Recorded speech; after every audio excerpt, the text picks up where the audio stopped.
emulate those people who chose to fight each other over which way the priest should face, or in our case to fight each other over which way we should have faced politically in some split of 35 years ago.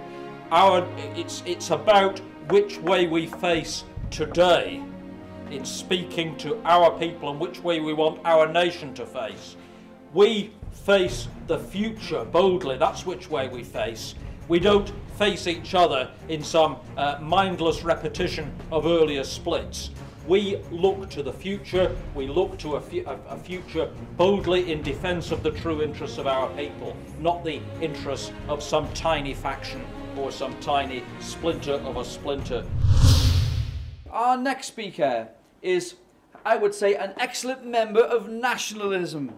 Please welcome to the stage, Peter Rushton. Hello, Peter. Good to see you. It's good to see you too. Thank you very much, Paul, and thanks very much to everyone at this excellent venue for putting this event together and for bringing us together here today. Ladies and gentlemen, I want to begin with what might seem a simple question. Do we, as racial nationalists, do we sincerely want to win? Yes. Yes. Yes. Now, that might not be quite such a straightforward question as it appears, because it, over the years, those who've put that question might easily launch into what's been a false division of our movement over the years, or what I see as a false division of our movement over the years, between so-called hardliners versus so-called pragmatists. The populists versus the extremists, or however you might want to put it, in different ways. This false division, this false dichotomy, has presented itself in our movement over the years. Because in fact this question, do we sincerely want to win, has, I believe, two elements to it. Wanting to win does not simply mean electoral pragmatism. Sincerely wanting to win, so far as I'm concerned, does not mean merely saying or writing whatever gets most likes on Facebook.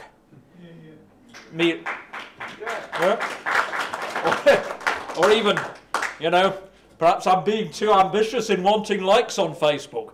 Merely saying or writing what allows you to survive on Facebook, what allows you to survive on YouTube or Twitter.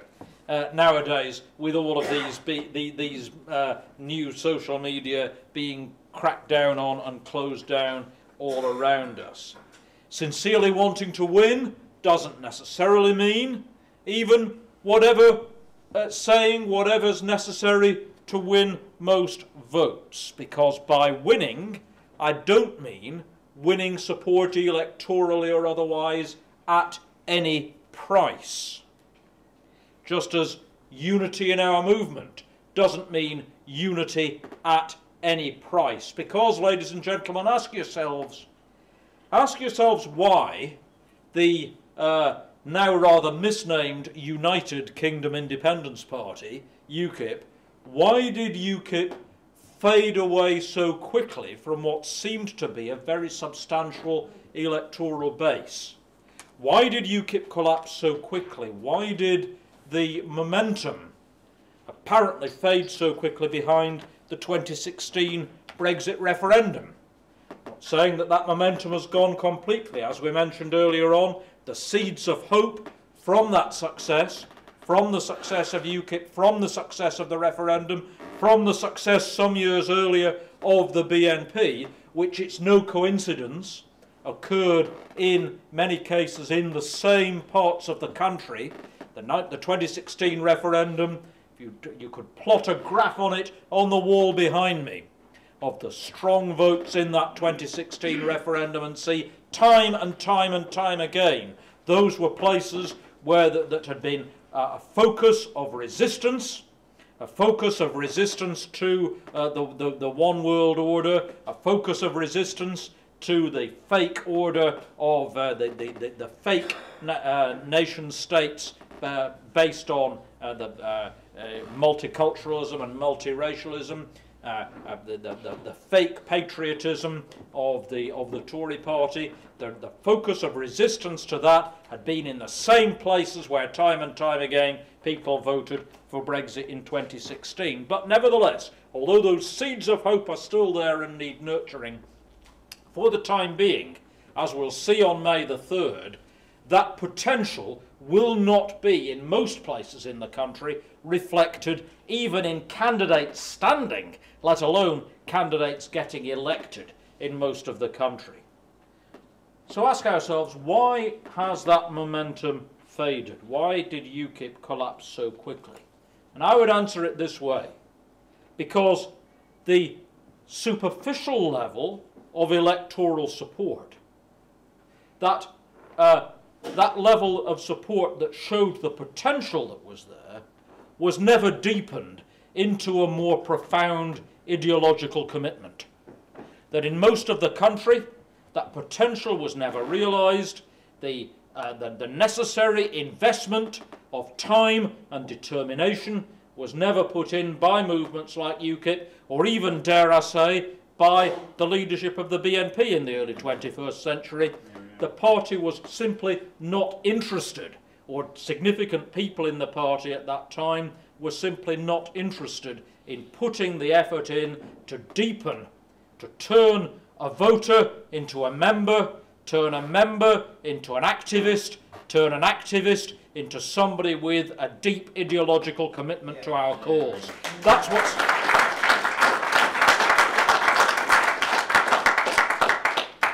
Now, too often, parties and movements have been happy to take someone's cheque and then simply move on to taking the next cheque, which of course has led to this phenomenon now in our movement that's been referred to sometimes as, in terms of superficial success, it's been summed up sometimes as the taps being turned on. So apparent success, new members being generated, but at the other end of the bath, the plug was out. So you had this churn of people coming in, but nothing building. Yeah. Now, rather than so simply moving on to the new superficial level of recruitment, rather than taking that next step, that next essential step of building an educated and committed activist base. And it's no coincidence that I stress the word education, because, ladies and gentlemen, our movement is not simply having to create education for our benefit, not simply because we need an educated and committed activist base to sustain our movement, but because we are having to step in and fill the gap created by the traitors in Westminster and Whitehall who have destroyed an educational system throughout the length and breadth of our land. We are not simply, it's not simply, we are now, our movement in the broadest sense is now the repository, is now the guardian of traditional educational values. And that education, not only in Britain, but across the white world, across Europe and across the European world, the great European diaspora. That education comprises the values that we inherited from thousands of years ago, the values we inherited from ancient Greece, those Hellenic values that in modern Europe, in 21st century Europe, are now thoroughly corrupted and undermined by laws that set out not to sustain our people, not to guard our future generations, but to undermine our people and undermine those future generations. Laws in modern Europe that deny, for example, the right, one of the most fundamental rights of all, the right to exercise sceptical inquiry, sceptical scientific and historical inquiry, without which there is no progress, without which there is no true knowledge. if you're not...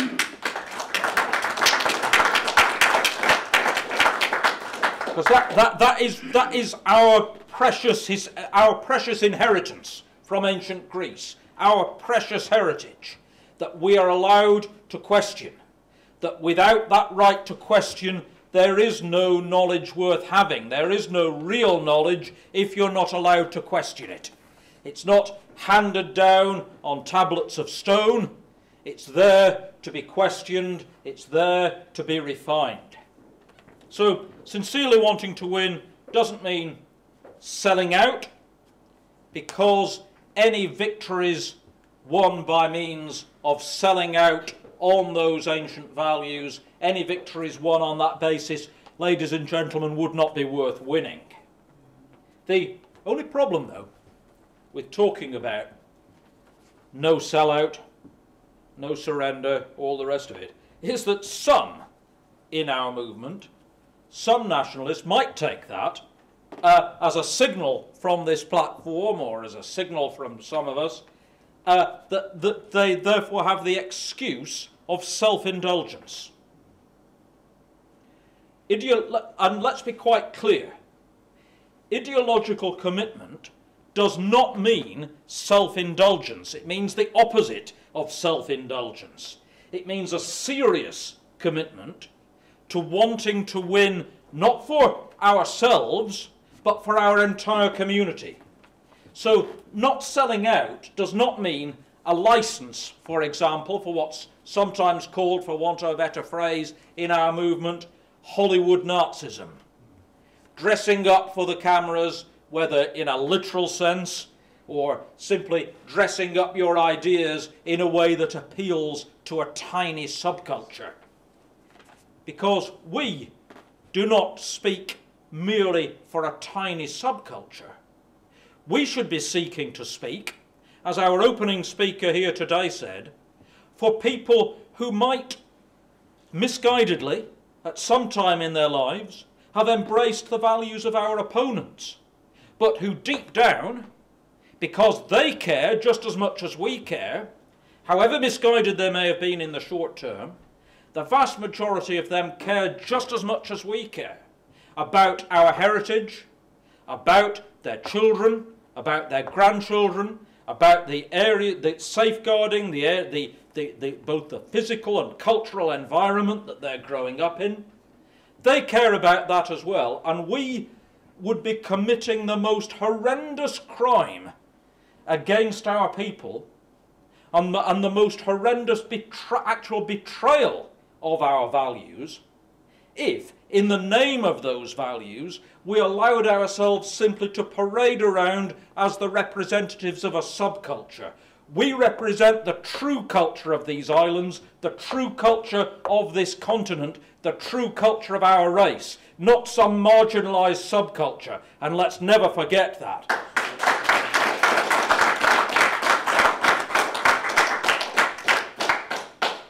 So it's not about a subculture, it's not about Facebook likes. We need to remember that wider audience, to remember it's not about a fan club. It's not about a subculture.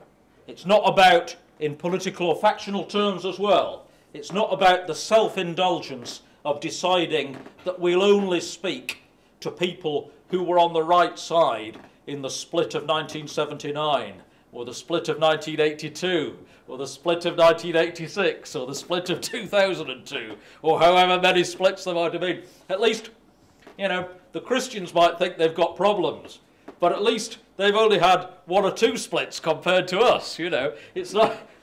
they might have had some split at the Great Schism about which way the priest ought to face, or such things. And so let us not as a movement emulate those people who chose to fight each other over which way the priest should face, or in our case to fight each other over which way we should have faced politically in some split of 35 years ago. It's about which way we face today in speaking to our people and which way we want our nation to face. We face the future boldly. That's which way we face. We don't face each other in some mindless repetition of earlier splits. We look to the future. We look to a future boldly in defence of the true interests of our people, not the interests of some tiny faction or some tiny splinter of a splinter of a splinter. And what are those essential values then that we represent? Sum it up under three headings: identity, sovereignty, and, in the sense in which we can sometimes define ourselves by saying what we are not, resistance to liberalism, both in its deleterious economic effects and its deleterious social effects. So those three things: identity, sovereignty, resistance to liberalism. Identity. Identity is quite simple. It's about thinking with your blood. It's about recognizing that the blood that flows in your veins is the fundamental of your identity, and that this can be represented, its outward form, if you like, can be represented in the nation state. It can be represented in feeling a sense of loyalty to your hometown or to your county or to your region. But fundamentally, it's about knowing who you are. It's about the fact that we sincerely believe, not just as a slogan, as Prime Minister May used it, but we sincerely believe that if you think that you're a citizen of the world, if you think you belong to simply to the world, you're actually a citizen of nowhere. You actually belong nowhere. Our roots, our cultural roots, our family roots, our racial roots are what this movement is all about. And we should be seeking to link the political values of our movement to all of those cultural signifiers of identity up and down the country. Now that could mean, I could think of a relative of someone in the audience today who appears to, and this person in London appears to believe that we as the English have no real cultural identity, and that our culture and that the cultural identity of London is best summed up by the Notting Hill Carnival. What a tragedy, ladies and gentlemen. What a tragedy that there are people up and down our country who've been brought up to think that way.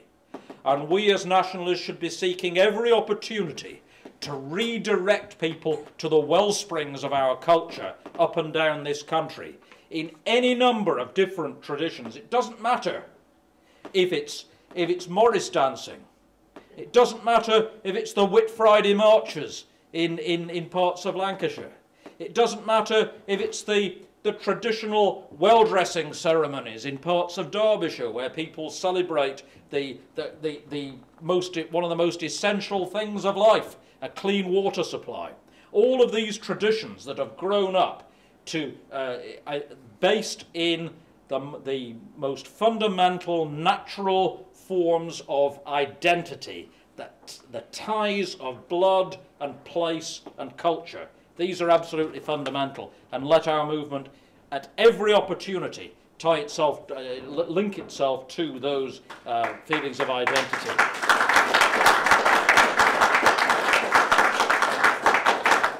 In its constitutional format, that identity translates itself into sovereignty. And what should sovereignty mean to us as a movement? It should not mean simply the pound or the euro in your pocket. Sovereignty is not just about having the Queen's head on a banknote rather than whatever ghastly symbol the European Parliament might want to put on a banknote. No doubt in due course Winnie Mandela or something on a banknote. Sovereignty is not simply about the pound in your pocket. It's not simply about the outward forms of constitution, because even if and when, and sadly it is still an if and when we do actually leave the European Union, sovereignty, ladies and gentlemen, won't mean very much if we're a United Kingdom with a blue passport, but the realities of our economic policy are still dictated to us by the same people who dictate policies to the central bank in Frankfurt, effectively dictate policies to a nominally independent Bank of England. What sort of sovereignty is that? Sovereignty will not mean very much if immigration policies are dictated to a nominally independent United Kingdom in exactly the same way as they're dictated to the European Union. And let's remember that the so-called United Kingdom Independence Party was happy to proclaim itself as a pro-immigration party. Repeatedly, the leaders of that party have proclaimed themselves as pro-immigration, and some of them even campaigned in 2016 in cities like Bradford, in cities like Manchester. They campaigned among the people who owned curry houses there and said, if we leave the European Union, we'll be able to stop these dreadful Europeans coming over to England, and we can have more Indians and more Pakistanis. You people in the curry houses, once we're out of the European Union, can invite more Indians along. Is that a sovereignty worth having, ladies and gentlemen? No. Is that the sovereignty that people in Stoke-on-Trent voted for? No. Is that the sovereignty that people in Oldham voted for?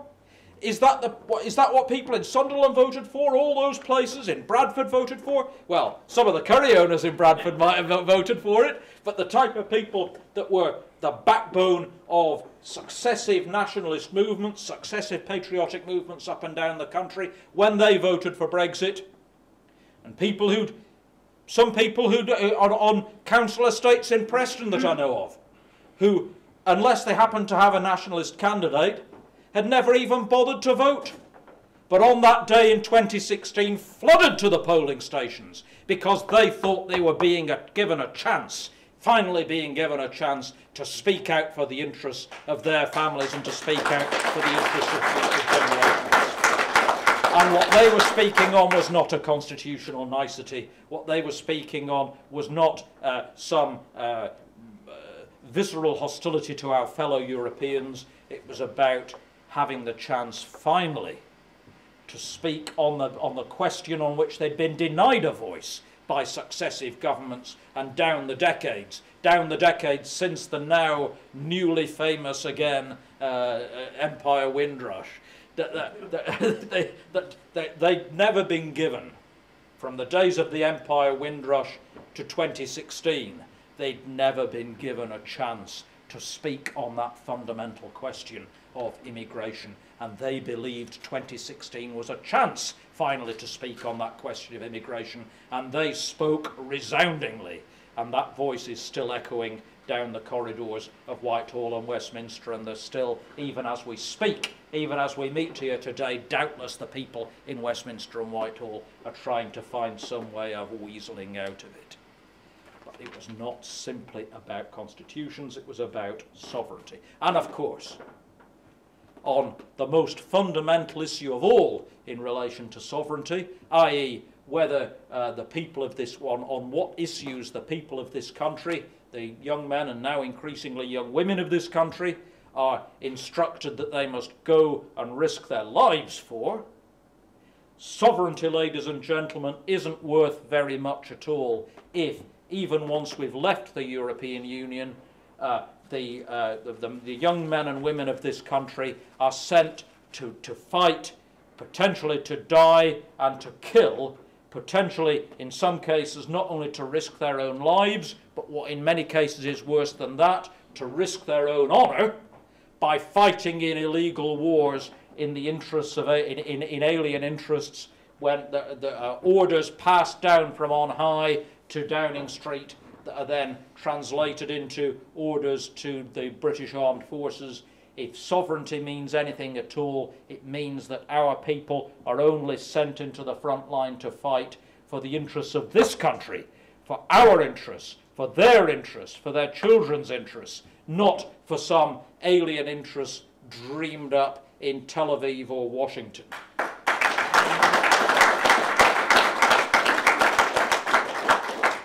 And in resisting such threats to sovereignty, we also, third heading, we resist liberalism. This toxic doctrine that has meant the undermining of the economic structure of our country and the moral fibre of this country, and indeed ultimately the very racial basis of this country. It's been said, I've said in a couple of speeches over the years, and I was rather surprised to see that Dr. Matthew Goodwin, the anti-racist's favourite academic and author of books on the BNP and UKIP, said recently in a tweet, when there was talk of a new political party, when some people with three brackets round their names who've donated a lot of money to the Labour Party over the years were saying they were thinking of donating money to a new party, a new centre party. Dr. Goodwin, very honest, with commendable honesty, said the real gap in the political market in this country is not the sort of politics these people are talking about, which is effectively some sort of combination of social and economic liberalism. Those are the values that have actually dominated for most of the post-war period, or certainly since increasingly since the 1960s and 1970s, have dominated all the established political parties. They don't need a new party to reflect social and economic liberalism. That's what already dominates the parties there.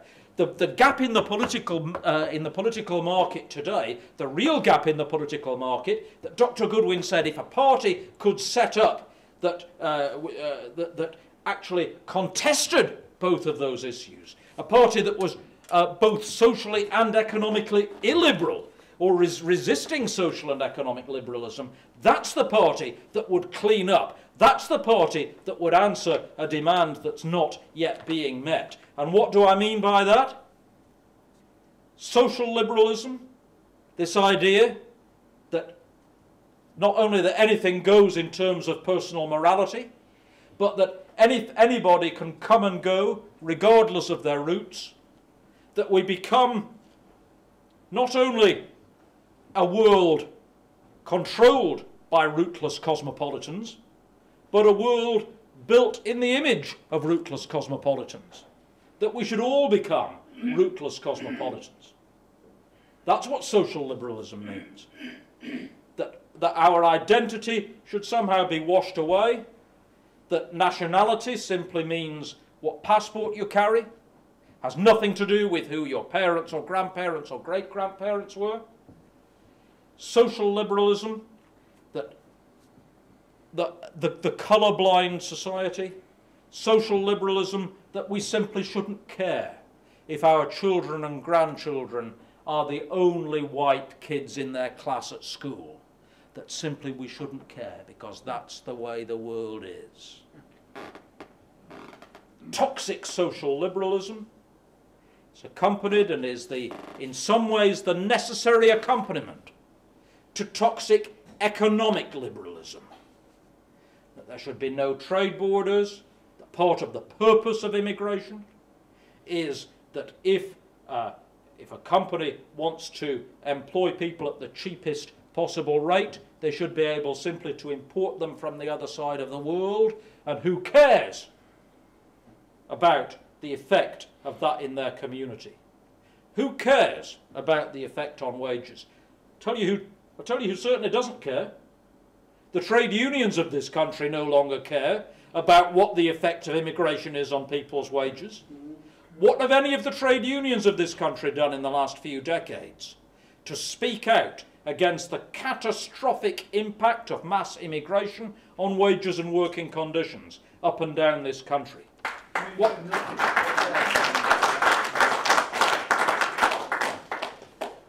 And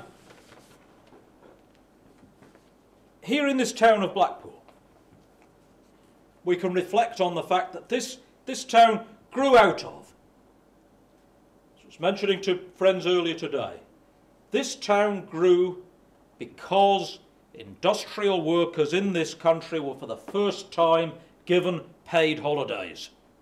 And this town and others like it grew up as coastal resorts to answer that need for somewhere for people to spend their 1 week's paid holiday a year.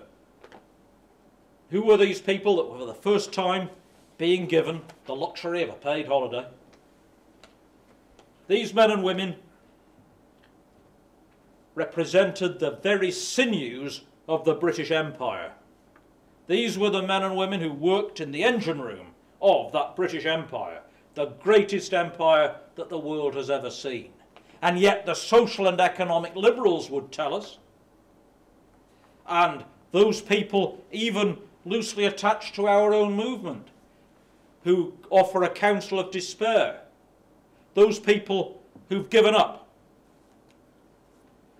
would say that the descendants of those first generations of people to get holidays in Blackpool, descendants of those people who had slaved away the cotton mills of Lancashire, woolen mills of Yorkshire, the potbanks of Stoke-on-Trent and the potteries, here in Blackpool had the luxury of their 1 week a year of respite from that slaving to build the British Empire.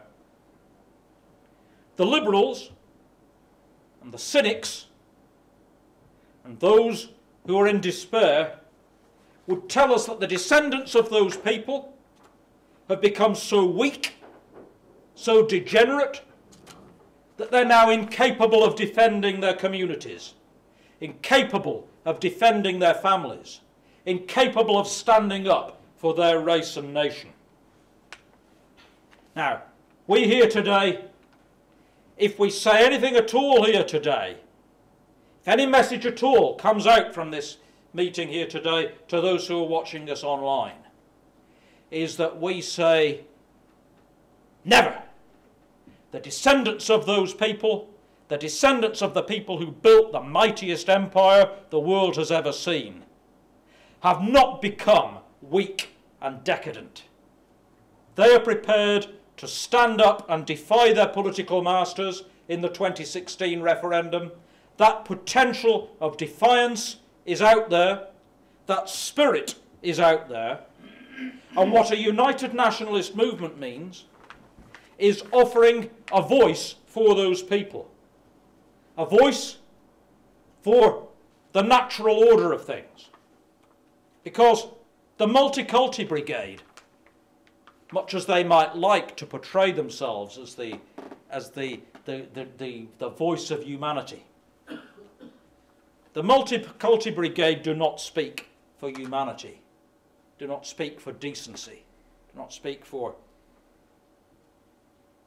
21st century society. The Multiculti Brigade are the anti-social, not just the anti-national, but the anti-social, the anti-natural, the anti-human. Let us, ladies and gentlemen, go forth from this meeting today as confident that we represent not only the true voice of our nation, not only the true voice of Europe, but that we as racial nationalists represent the true voice of nature itself.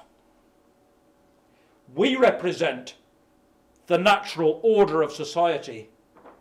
Let us not have any fear of going out and confronting those who would imprison us, those who would marginalise us, those who would even kill us. Let us have no fear in confronting those people and saying, we speak for Britain. Thank you very much.